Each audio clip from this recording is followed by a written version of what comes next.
Let's take a look at what's going on, Pete, down in Tennessee, because down in Tennessee, because we've talked about Nico, and Nico was a heck of a player. He did not have a great game against Ohio State, but he held out on spring ball. And if you've been watching us here, you know that he wanted more than the $2.4 million he was making. He wanted $4.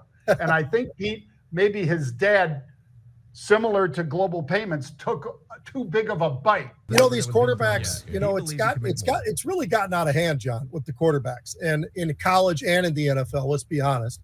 And how about what's going on with Trey Lance? Now, John, Trey Lance is a really good athlete, a really great young man who didn't play very much, didn't play more than a season of plays at North Dakota State before he got drafted. And when he got drafted, San Francisco 49ers went absolutely out of their minds, John, on what they decided to do to be able to trade up to the third pick in the draft to be able to get him, right? So I bring that up because I think it's really interesting going off of that and what might happen with Cam Ward with Tennessee. And if I'm Tennessee, which is what they've been doing, John, they've been sitting there not talking about trading it at all. They're saying, we're taking Cam Ward. Come get us if you want, but we're going to take Cam Ward. I think Cam Ward is by far the best quarterback in this draft. I think there are some quarterbacks not far behind him, but I do think he's the best quarterback in this draft. So does he end up being kind of the Trey Lance, where here's what San Francisco did, John. So Trey Lance is 6'4", 225 pounds. He's athletic as hell, and they moved up all the way up. And so they traded a first round in 2021, first round in 2022, a first round in 2023, and a third round pick in 2022. That's what they traded to get up from where they were to be able to ensure that they're going to get this kid. Then all of a sudden it doesn't turn out so well. So he goes to the Cowboys. He has played a grand total played in 12 games in his career so far. He has started 5 games so far. Today, he's now going to be a LA Charger. And I'll tell you why I think that's a good thing, John. I think Jim Harbaugh is the right coach to be able to take Trey Lance and say, hey, look, you're a great athlete. You're a great player. You've got great integrity. You've got a wonderful family out of Southwest Minnesota and Marshall, Minnesota. You're a great kid, played up in North Dakota State. You've got some championships under your belt. And you know what? We really, really want you. And that's what they're going to do. Well, my question to you, John, is do you take in this year's draft with Tennessee, do you take Cam Ward? I think you do if nobody ends up giving you enough. But are you going to sit there and listen to some of these crazy type trades that might happen? Because there's a lot of teams out there that need a quarterback. And I'll tell you, not too far away is the New York Giants. And how much are they in love with Cam Ward? Can they make a trade like that? I don't like any of these big trades. I don't think any of them have ever truly worked. The Herschel Walker trade and some of these kind of things, the Trey Lance trade. But do you think somebody like the Giants falls into that trap and panics and makes that trade? Do you think that happens this year? It sure could, Pete. And they're doing it the right way because, you know, this is, as those others that Pete mentioned, folks, you have to act like you absolutely would not trade Herschel Walker. Oh, I absolutely would not trade my third pick in the draft. No way, no how, blah, blah, blah. Okay, that's how you get value. That's how you play poker. Mm-hmm. I mean, you know, when you're playing poker, you've got to be able to bluff.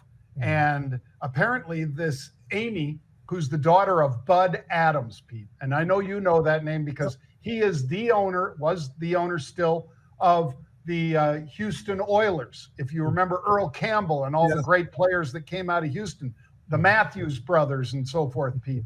You know, that one big tackle, that one big mean tackle. Yep. Was it Bruce Matthews or whatever? Yeah. The father of, you know, some of the other great players. Yeah. Well, so this has been in the family for a long time. The head coach has to be, and the GM have to be on the same page as the owner. Nope, we ain't trading. We are not going to trade. We have our pick and we're going to take it. You know how I know they haven't done that yet, Pete? Because if you have the number 1 pick, you could sign them now.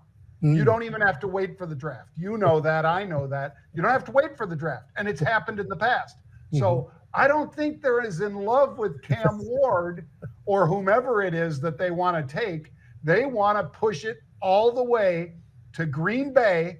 And on draft day, which will be happening in Lambeau Field, folks, on ESPN, when that's going on, I will bet, and I'm going to have to put this bet on Clashy, Pete, that they trade the pick. And that somebody finally, takes the bluff and says, okay, 2 number ones. I'll give you my number 1 this year. You trade down this many spots. I'll give you my number 1 next year. And then I'm also going to throw in this bag of balls. But I think that's going to happen, Pete. So keep an eye on it, folks. They're bluffing, but they're doing a great job of it by not saying anything but, yep, we're just taking them. We're taking them. We're taking them. But they haven't done it yet. I think the other side of the coin too, John, is I think Tennessee has so many holes that it would be really smart for them to basically play this game, but also make that trade because they have too many holes to fill. It's not just a team that all they need is a quarterback and they're ready to go. That's not who they are. They need a lot of different positions, and I think they know that. So I think there will be a trade there as well if they get enough. They obviously, if somebody tries to lowball them, it's like they're going to look at them and go, you know what? We're actually going to take them then. The hell with you. All right, next up, Major League Baseball, John. I wanted to bring this up because you and I this week have already been talking about Aaron Judge, which the guy's unbelievable. His just sheer size and what he means to Major League Baseball right now, I think is huge. And Shohei Ohtani, same story. Big, huge guy, extremely athletic. He hit a 448-foot home run yesterday. Not too bad. And then Judge decides, you know what? You're not the only guy who can do that. I'm going to hit my 7th home run of the year. So he piled right on top of it. John, Judge is playing out of his mind, by the way. I mean, his batting average is over 400. He's got 7 home runs. He's got 21 RBIs, and he's got 27 hits.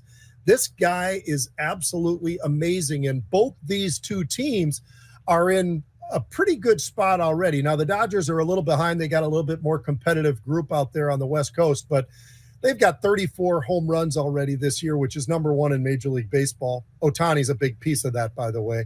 And then Yankees are sitting at number 2. They've got 33 home runs already this year.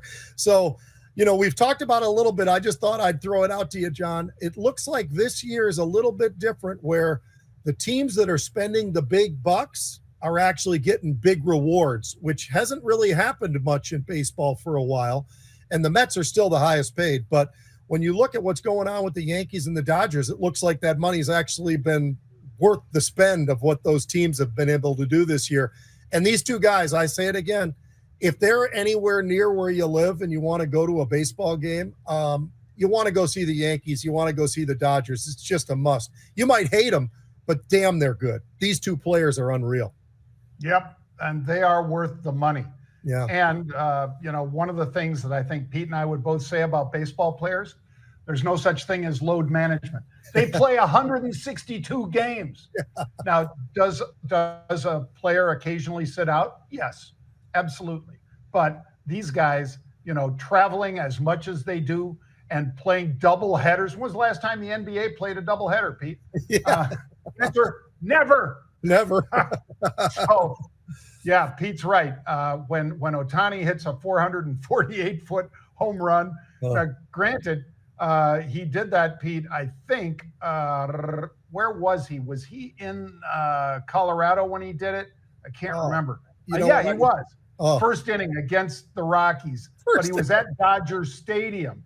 So if he was in Denver, 448, yeah, a lot of people have hit, big home run hitters have hit them over 400 in Denver because the air's thinner.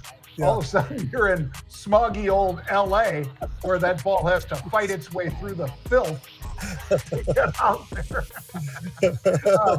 I'd say, Pete, that was one that, usually you had a flight attendant on something that flies that far. Yeah, had he been in Colorado, that ball would have gone 500. Yep.